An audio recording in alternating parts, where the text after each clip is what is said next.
Welcome to another TDM discussion. To continue on, and for my second department that I would like to cover in the budget, I will cover the State Department. Once again, I'll start with the pros and move on to the cons.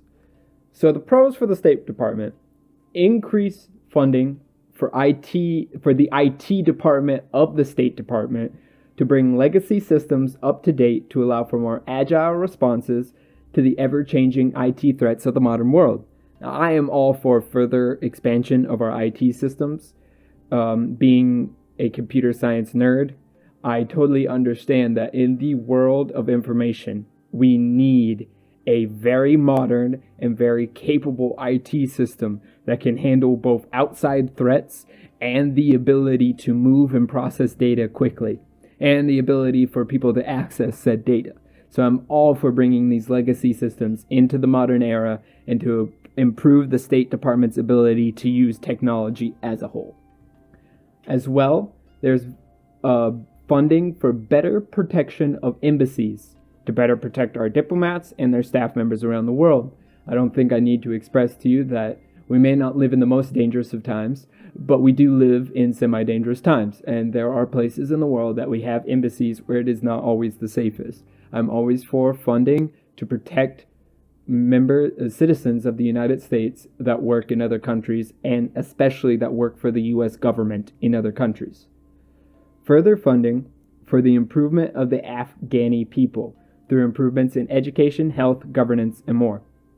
This is something that I think is very important because after all we have done to Afghanistan, and we can argue all day about whether it was morally right or wrong what we've done in Afghanistan, but after everything that has happened in Afghanistan, they deserve our support and our funding in trying to rebuild and gain independence.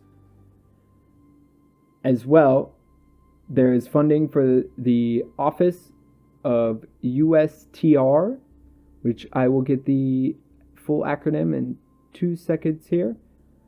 Funding for the Office of USTR, which is the U.S. Trade Representative. This office is meant to better renegotiate outdated agreements and pursue new opportunities that improve American citizens.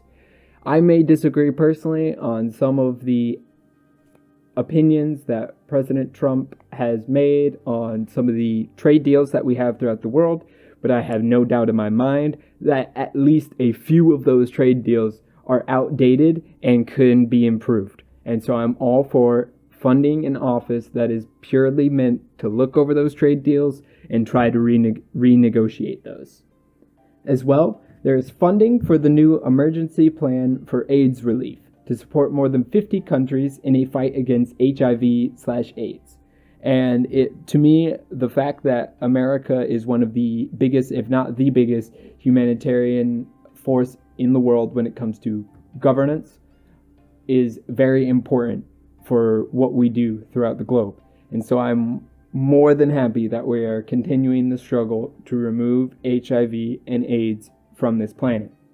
Now, I can go on and on because honestly, most of the State Department's budget outline is okay with me. I like it. Most of it is pros for me. The con for the State Department is the fact that the budget of the State Department is cut by over 25%, 26.9% to be exact. Now, you can list off dozens upon dozens of things you wish to accomplish, and you can list off how much specifically you will spend on those things. But as a whole, if you are cutting the State Department from 26.9% from where it was a year before, you will not accomplish the same amount that you did the year before. Now, I'm not saying cuts can't be made. I'm sure there are portions of the State Department that need to be reworked and might be wastes of money. But it's just simple, fact that if you cut by 26.9%, you will see a decrease in your ability to function as a department. I don't know if you have anything to say about that, but yeah. So I agree with you. You're 100% right on that. But I wanted to add that I'm going to go over as soon as you're done with the State Department. I'm going to go over the Department of Defense, and that's going to sort of tie in with what you're saying right here, in the sense that it's been a trend with this administration that we want to use force more than diplomacy, and that just is not the way that we need to be going, because if we're just going to be killing people, okay, maybe that's too blunt, but in reality, that's what we're doing. We're just going to use our massive military might, or whatever phrase you want to say, to force people into loving us or whatever, and then you're cutting the State Department, but you're raising the Department of Defense. It's incredible that this is not a bigger scandal, to be honest. It's and I get that it's just the budget proposal, and I get that it's totally possible that in the end maybe the State Department gets more money, which seems very unlikely, but it's a possibility. And not only that, but to add on to the fact that the budget has been cut, if I remember correctly, Donald Trump has not filled up most of the positions in the State Department yet.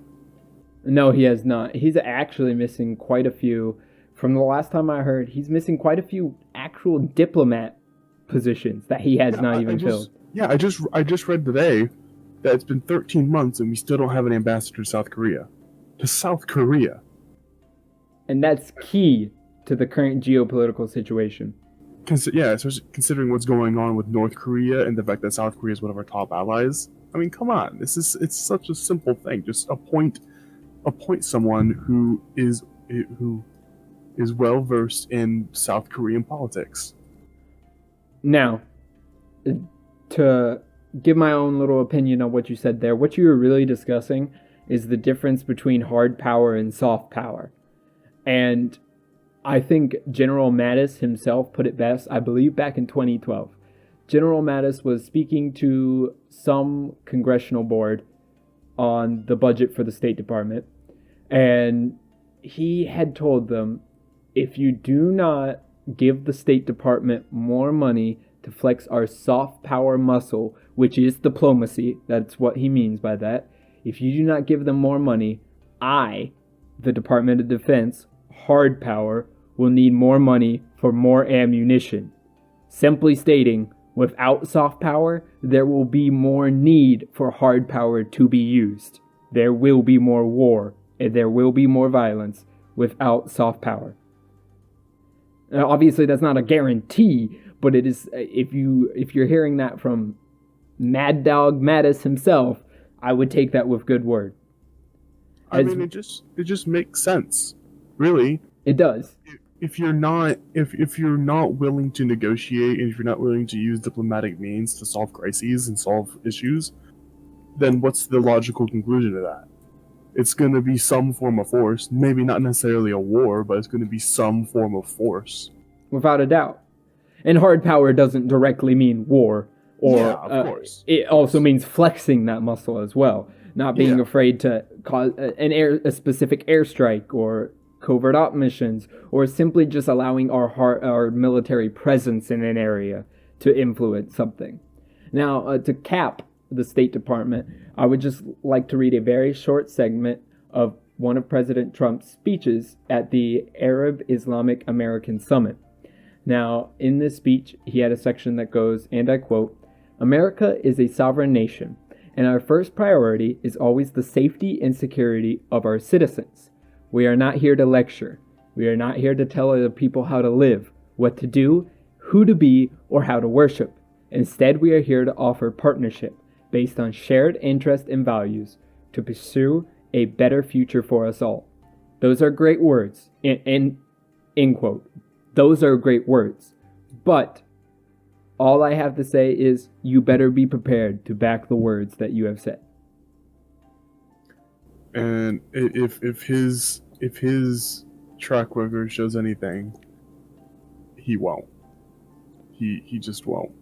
But I'm by no means going to just give up hope, and maybe he'll, maybe by the midterms he'll be like, hey, maybe war is not a good thing.